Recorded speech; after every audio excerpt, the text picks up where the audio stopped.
Are you looking for a fun way to win up to 25 times your money this football and basketball season? Test your skills on Prize Picks, the most exciting way to play daily fantasy sports. Just select two or more players, pick more or less on their projections for a wide variety of stats, and place your entry. It's as easy as that. If you have the skills, you can turn $10 into $250 with just a few taps. Easy gameplay, quick withdrawals, and injury insurance on your picks are what makes Prize Picks the #1 daily fantasy sports app. Ready to test your skills? Join the PrizePicks community of more than 7 million players who have already signed up. Right now, PrizePicks will match your first deposit up to $100. Just visit prizepicks.com/bluewire and use code BLUEWIRE. That's code BLUEWIRE at prizepicks.com/bluewire for a first deposit match of up to $100. PrizePicks, daily fantasy sports made easy.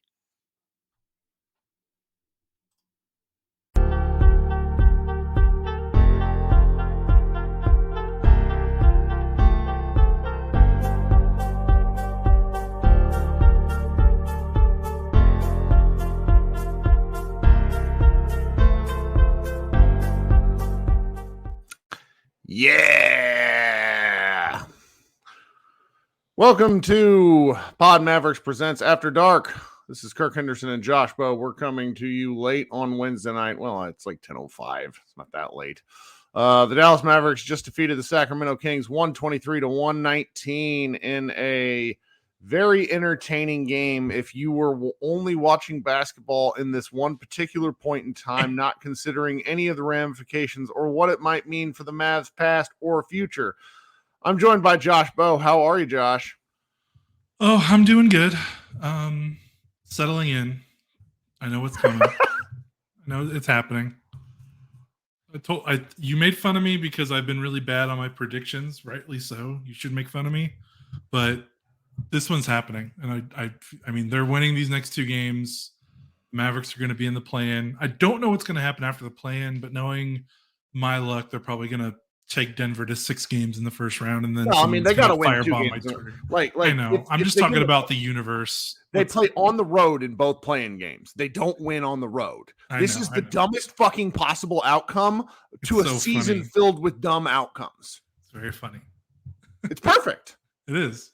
It's perfect. Let's talk about the game first, and then we can go in reverse and talk about Mark Cuban's hilarious attempt to rewrite the narrative, filled with Jason Kidd staring at a media member like a sociopath as he questions why people might want him to be fired. The game was it was like a really fun basketball game. Just a really fun game. The Mavericks and the Kings really punched each other in the mouth kind of repeatedly. We saw every element of why Sacramento thinks, this is the first time they're going to make the playoffs since 2006. And they're fun. They're good. They're playing on the second night of a back-to-back, and they just didn't get enough shots to fall. Yeah, I mean, they had tired legs. You can totally see it in the second half. I mean, they missed so many jumpers. I mean, they were 32%, 12 of 37 from 3, whereas the Mavericks were a hilarious 20 of 44 from 3. And that is the only reason the Mavericks won, because they were out-rebounded by 20. Yeah, the Kings made in the second half, the Kings made, oh my goodness, they made 7 shots outside of the paint in the second half. The Mavericks made 11 threes from above the break in the second half alone, not even counting mid-range and corner. So, yeah, I mean, they had no legs, and even though they were still dominant on the glass and at the rim, they were 23 of 25 at the rim. Guess what? It doesn't matter because the Mavericks made 23 pointers. So it doesn't matter if you're great on the boards or if you're great in the paint. 3-point shooting just eliminates it. Yes, Kyrie Irving was amazing, guys. I'm not discounting Kyrie Irving's amazing. No, but that was part of it. How many threes did he make in the fourth quarter? Yeah, he had 6 threes in the game. Yeah, and he's been bad from 3 for a while. Yeah. So Tim Hardaway 5 of 8. I mean, this shit's hilarious. Christian Wood 3 of 7 after looking like a ghost for 3 straight games. I mean, it's just perfect. It's perfect. They make threes. I mean, this is their 11th straight clutch game. We keep, for a team that's on a slide. Like I said this after the Hawks game, for a team that's lost 7 of 8 and like the sky is falling, like just they don't look like a team that's like it's over. Like maybe some points of the Charlotte games for sure, but like they don't get blown out. Like it's like if this team even wanted, I don't even think this team could lose by 20 points if they wanted to, because they make threes. And if you make threes, you can't get blown out. Like it's just the and even when they don't make, they shoot so many threes that even when they don't make a lot, unless they're shooting like 20%, they're gonna hang and hang and hang. And that's sort of the really big difference in this one. It's like since the trade, I tweeted this several games ago. I need to update the stats, but in wins, the Mavericks shoot 48% from three. In losses, they shoot 34%. And it's only gotten worse. You know, the Mavericks shot 45.5% from three tonight. And it's just 44 attempts. 44 attempts. So 60 points from 3-point range. So that is why they won. Oddly enough, in the post game, it's like, oh, you really locked down on defense. No, they didn't lock down anyone on defense. The other team didn't make open shots. Yeah. I mean, it's unbelievable. And of course, you know, it's not like they're just walking down and jacking them up. Although Kyrie's made 3 on 1-on-5 was one of the funniest fucking things I've seen. Like even if you're like objectively frustrated at the win in relation to what it means for the Mavs' future, a lot of the things that happened in the individual game tonight were really cool. Like just some incredible stuff that happened. Kyrie, Luka really looking great on offense together. You know, Dalton Trigg just tweeted this. This is the case. Like Bill Ritter of CBS like talked about the Kyrie effect. And it's like, look, if you're blaming Kyrie Irving for this, you don't know what the fuck you're talking about. They can't guard. That's and like that should be obvious. We know this. So it's like the discourse around this team pisses me off. But then, and it's like, it makes it harder to enjoy like the fun elements of it, because I've said this for, I don't know, 2 weeks now. Players are not going to tank, period. No, if they're on the floor, they're going to play hard. And that's what they've been doing for the last month, even though they've lost. The only times I felt like the season they were like legitimately giving up was maybe those 2 first halves against Charlotte. And then even then they still rebounded in the second half. Like they still didn't go out quietly. Like it's pretty remarkable. Here's a stat that's kind of piggybacking off that 3-point article I wrote a couple of weeks ago.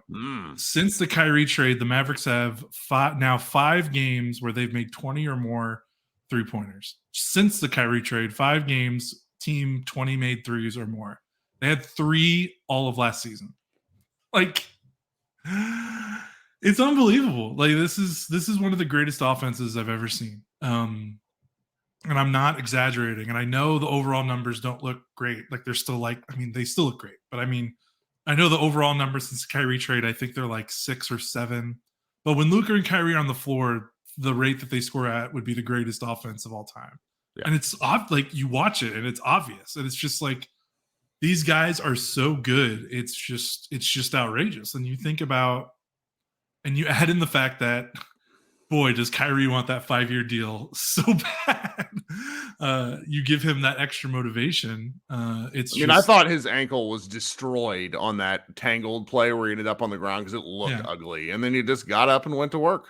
Yeah. And think about like Luka hasn't really done anything the last 2 games now in terms of like carrying the load. I mean, there's been like no super, or what is it, Super Saiyan Luka? Like he hasn't gone nuts. And he's under 50% from the floor, under 30% from 3 these last 2 games. And they've almost won the Atlanta game. And it's been, it's Kyrie. Like these last 2 games, even though the Hawks game was a loss, that's why you make the trade, right? Like if Luka was playing like he did tonight and you swapped in Spencer Dinwiddie and Dorian Finney-Smith, they lose this game like 119 to like 105. Like, and I know people love Dorian in the defense, but like, the defense was not great when they were here. So like, I don't want to hear it. Like if they didn't make this trade, they would have lost this game 100%, like 10 times out of 10. If might have won some other ones though. Yes, I will give you that. But in this type of game where like you just see the value of Kyrie, like when Luka doesn't have to be Superman and you're like, wow, like, isn't this kind of a weird feeling to watch Luka just kind of stand off ball for both? Like he really didn't do much in the fourth quarter at all in terms of offense. So like, How often have we seen that in the like even with Brunson? Like you Yeah. just never No, see that. That part was interesting because it just didn't require. All he needed to do was move the ball. Yeah. Move the ball. He did Luka took 2 shots in the fourth quarter. He didn't make any shots in the fourth. He was 0 for 2 in the fourth. Luka was a defensive rebounding monster. I mean, understanding the Kings grabbed 20 offensive rebounds is kind of a dumb shit thing to say, but relative to the rest of the team, Luka is he was the only one rebounding. Yeah, he's he had 10. The next person had 4. Well, Green had 9 too, so Green was okay. Did he? Oh yeah, there's Josh Green. Sorry, I was scrolling past him. No, that's all right. Josh had a lot of long rebounds. Josh is an odd rebounder. He's. I know. I mean, Green even played a good game. Hit a couple of corner threes. There was just there's a lot to take away from this game, so long as you aren't looking at how much it matters, or in some cases, to a lot of people, maybe doesn't matter. We're driven by the search for better. But when it comes to hiring, the best way to search for a candidate isn't to search at all. Don't search, match with Indeed. If you need to hire, you need Indeed. Indeed is your matching and hiring platform with over 350 million global monthly visitors, according to Indeed data, and a matching engine that helps you find quality candidates fast. Ditch the busy work. Use Indeed for scheduling, screening, and messaging so you can connect with candidates faster. And Indeed doesn't just help you hire faster. 93% of employers agree Indeed delivers the highest quality matches compared to other job sites, according to a recent Indeed survey. One of the things I love about Indeed is it makes hiring all in one place so easy and streamlined so I can spend more time on the rest of my business.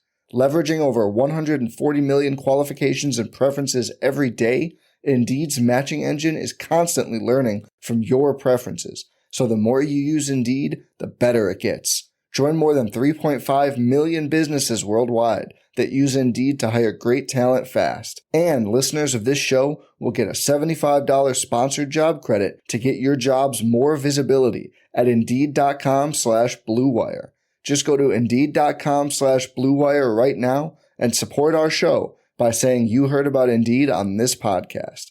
Indeed.com/Blue Wire. Terms and conditions apply. Need to hire? You need Indeed. This episode is brought to you by Starry. When you drink Starry Lemon Lime Soda, every sip is a win. Perfect for game time or anytime. It's a crisp, refreshing lemon lime soda that's caffeine-free and bursting with flavor that makes you go, ah. Starry hits different. Find it in stores or online today. I mean, I don't know how many day-to-day discussions you have with anybody in your life, but trying to explain what the Mavs tragic or magic number like drives me crazy. Like, yep. I've had, the Mavericks need to do this. Like, no. So this game, because the Bulls also won, this game puts them firmly in the driver's seat. They need to beat the Chicago Bulls. They need to beat they are locked in. The Chicago Bulls are locked into the 10th seed. They can't go up. They can't go down. Then the Spurs, who they play on the final game of the season, who also have no real reason to win.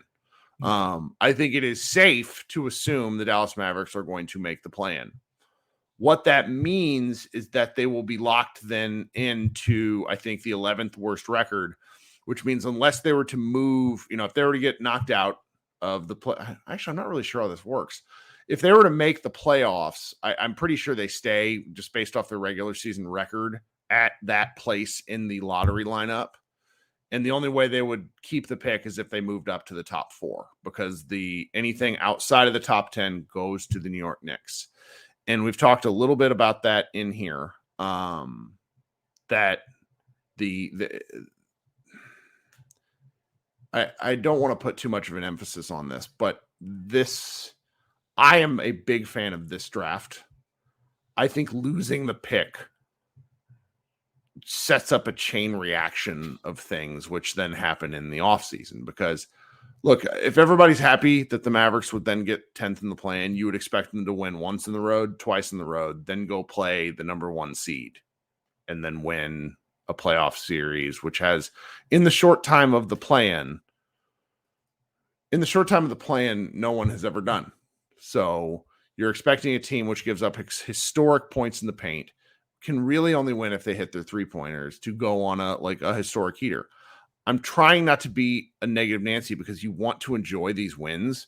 No, but the doomsday scenario is staring it's staring at them because the way I like when I say like a bunch of things could happen at once, they could lose in the playing game.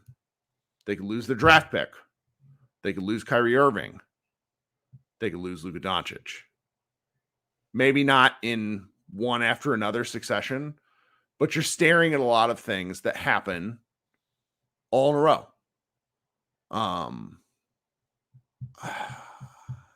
It's upsetting. It's upsetting. I'm trying not to be like super emotional or like screaming about it, but when you pair that with the true asshattery of Mark Cuban and Jason Kidd in the pregame, I don't know what to do because I think like I started off the game and we'll get to some of the pregame comments.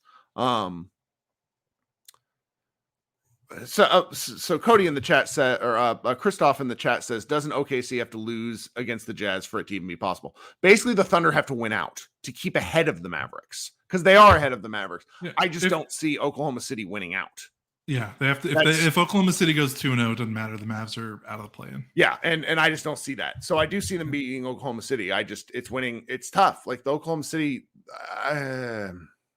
I'm being emotional and whiny after a win, which is stupid. So the funny thing though about OKC is they are also like the Mavericks are playing two teams that are not going to try to win, and OKC will also be playing two teams not trying to win. Yes. So who knows? Now one of OKC's games is on the road, so we'll see that. But they play at Utah tomorrow, and Utah is not trying to win. Lauri Markkanen is not playing anymore. Walker Kessler's not playing anymore. And then they'll play Memphis at home, I think, on Saturday. And Memphis is officially locked into 2. They can't go to 3. They can't go to 1. So there's no – and that's the last game of the season. There's no way anyone's playing in that game. Or if they are, they're only playing like a quarter or a half. Yeah. So OKC could win these next 2 games. Yes. But, no, you're right. I just don't see it. I know. I see them dropping. I think they're going to lose 1 as well. I do too. So let me pivot then to talking about some of the pregame stuff. So if you don't pay attention to pregame, you are a lucky person. We kind of have to, just based off of our gigs. And feel like it's the meme of the guy looking out the train, the happy guy and the sad guy looking out different windows of the train.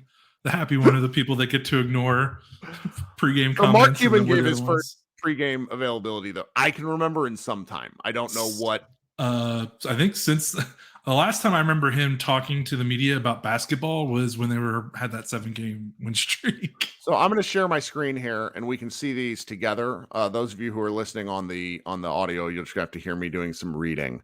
In the pregame with media availability, so I'm going to Tim McMahon because Tim was, but all Dallas media had the opportunity to hear Cuban say this.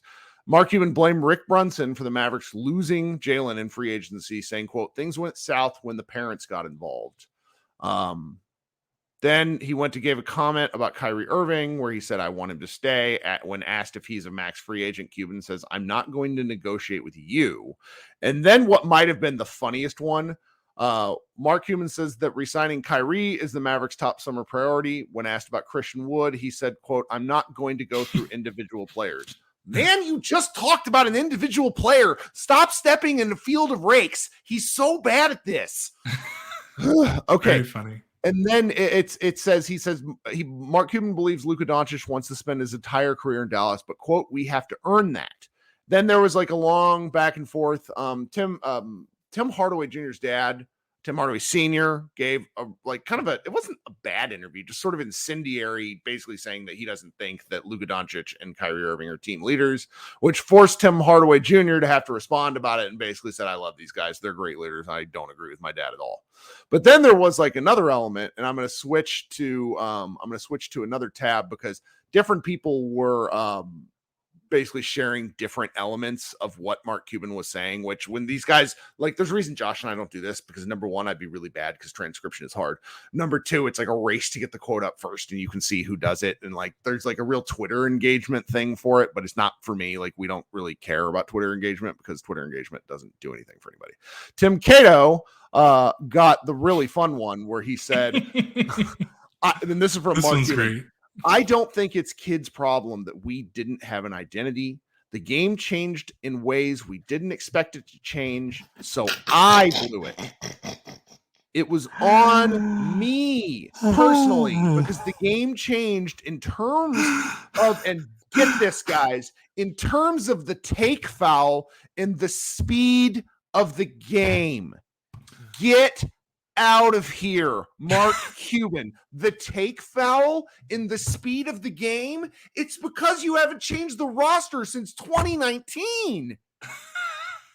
And so this is the fun part. He took a lot of responsibility for this. Mark Cuban did. And I went at you and I argued in Slack over this because you said, wow, it's Mark Cuban. It's Mark Cuban taking some responsibility for this. This is my bar is so low that's what clears it. To which me, what I do for work, I manage a small team, and I also manage our team for what we do at Mavs Moneyball. And I'm kind of losing my mind because it's like me taking responsibility for something I shouldn't have been doing in the first place. So Mark Cuban's saying, I'm really sorry for not GMing this team properly. Perhaps, and here's a wild take, perhaps we should let a general manager generally manage. That's what you pay basketball people for. There are a fleet of people who do this for a living and have built their whole lives up into doing it. They didn't get lucky selling broadcast.com on April Fool's Day, 1999, and decide they want to be, fantasy general managers. Cuban came on our show almost a year ago, maybe 13 months ago, and said something to the effect of, wouldn't you do this if you were in my place? And it was a great question. And I said, absolutely, of course, but no one should ever let me manage an NBA team. So I find myself like going insane over this. But it's also like, we knew this. Like, part of me is just like, you're right. Like, I don't disagree with anything you said, but also it's never going to change. It's always been like this. I can't put any brain power to it. I can. I'm going to fight the tide. I'm going to fight the tide until the end of it. I know. But and again, I don't want to try. I'm not trying to disagree with you. It's more just like, if I don't know, since you moved away from Texas, I don't know if you're not as ingrained. I know you grew up here, but one of the funniest things about Dallas sports talk radio since basically since after the Cowboys won their last Super Bowl is like, Jerry, the owner, should fire Jerry, the GM. And that's been repeated so often by sports talk radio that it's kind of become like a meme in the industry. And it's basically happened to Cuban now. I mean, it has and that's kind of the call for it. And but just like with the Cowboys and with Jerry Jones, it's not going to change. Just like with the Mavericks and Mark Cuban, it won't change either until he's not the owner anymore. And that's not going to happen until he passes away or he sells it he passes it down to his kids. Yeah. So, yeah. And the fun part about this, and Josh alluded to this earlier, they're going to go on a run the next several weeks and people are going to be like, see, wasn't this fun? And it's like, was it? Yeah. There's something very funny, and I'm guilty of it too, about how we've treated this final play-in spot like it's almost the equivalent of the 8th seed. like there's kind of been this rallying around make the play-in, which obviously they should do. I'm not saying that they shouldn't, but there's just something kind of funny about they're still the 10th team. If they make the play-in, they're still the 10th best team in the Western Conference. And that's still a colossal failure for this team. But it's we're kind of mixing the play-in with making the playoffs. And I think that's smart marketing if the Mavericks lean into that. I don't blame them. That's a good way to take some heat off of you. But it is kind of funny to think about rallying for the 10th best team in the Western Conference. It's very silly. They have to they're supposed to play the games. They're supposed to win when they're on the floor. It's their jobs. But it's very funny because if they make the play-in and then they lose the play-in, it's no, that doesn't. You didn't make the playoffs. No.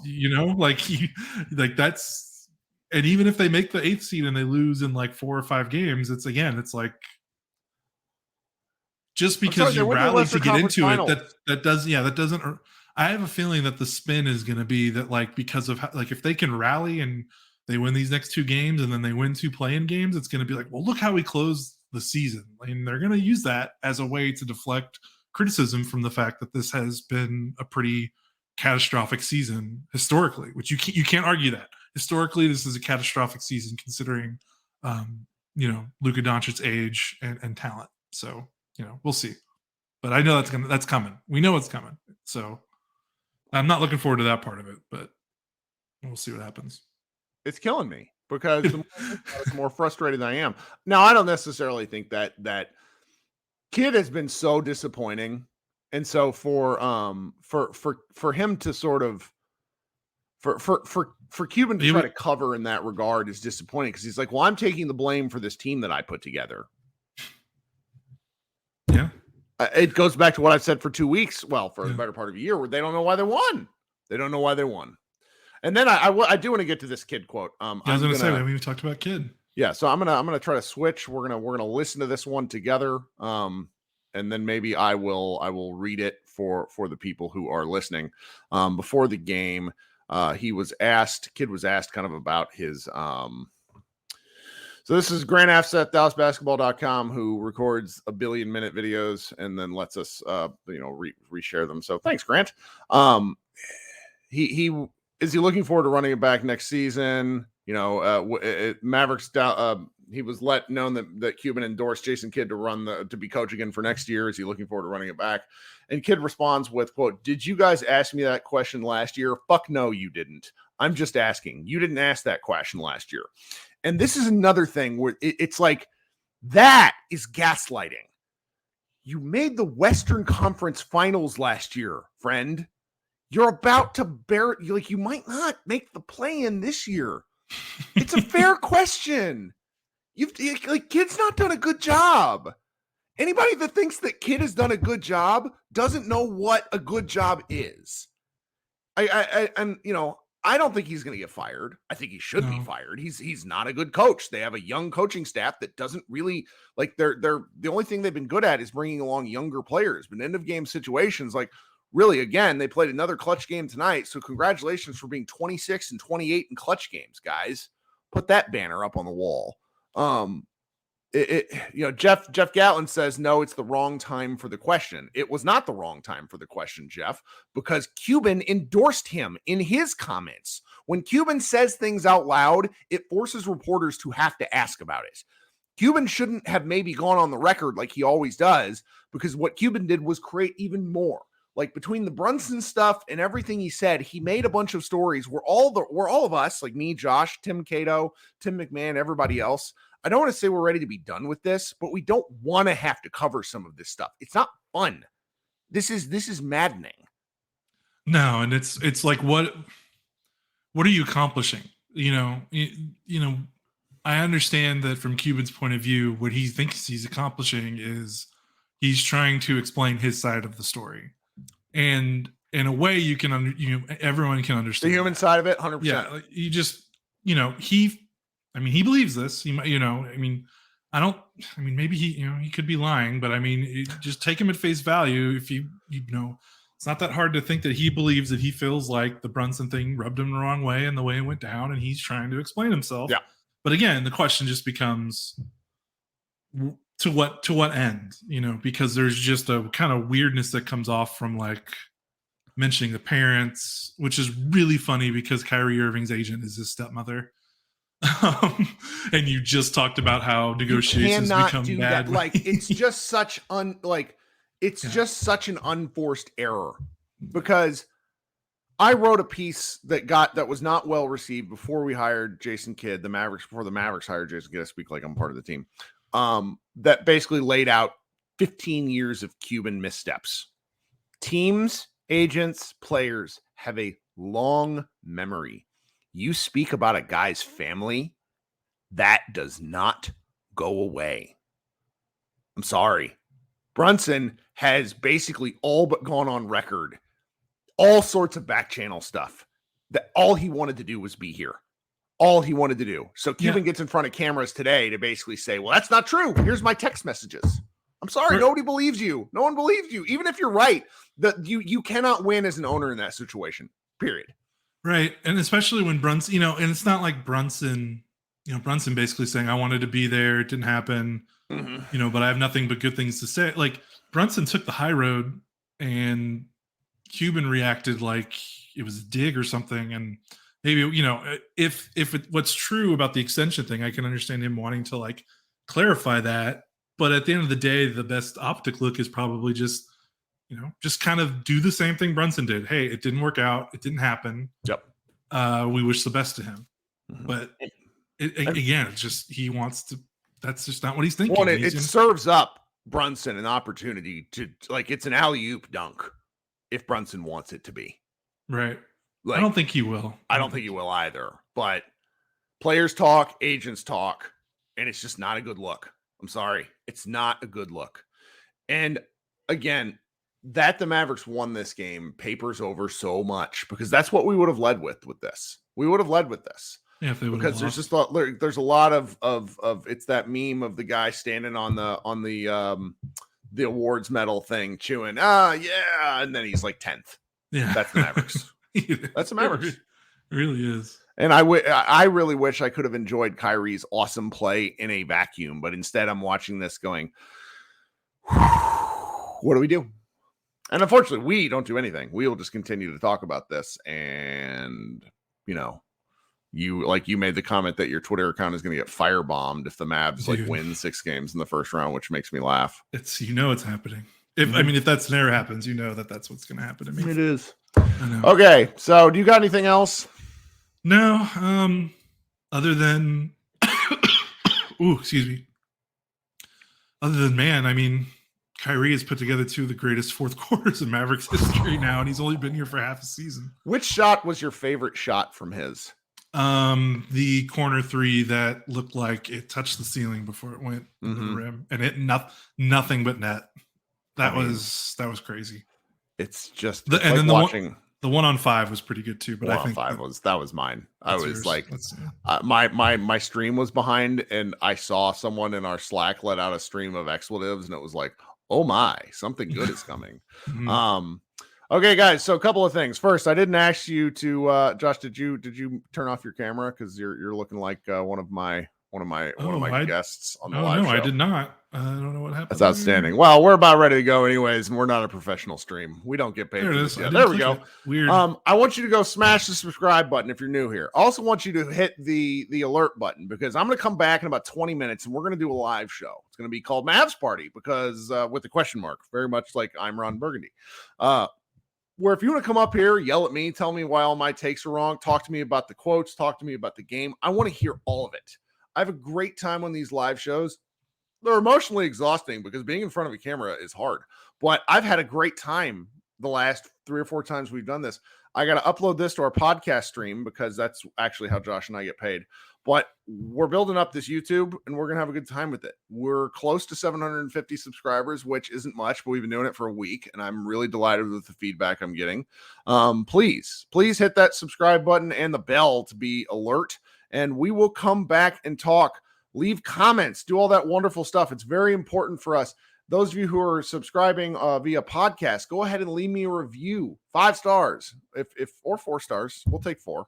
And let me know what else you want from me. Depending on what the Mavericks do this summer, we're kind of formulating and the rest of the season here. We're still talking about our off-season plans. We have a lot of different ways we can go. Having a lot of fun. Really appreciate all your support. Josh, you got anything else? No. Let's get out of here. All right. See you guys Friday, where the Dallas Mavericks play the Chicago Bulls, who are apparently resting everyone. Fantastic. This has been Kirk Henderson and Josh Bowe of Pod Mavericks After Dark, and we will talk with you all soon. Thanks for hanging out.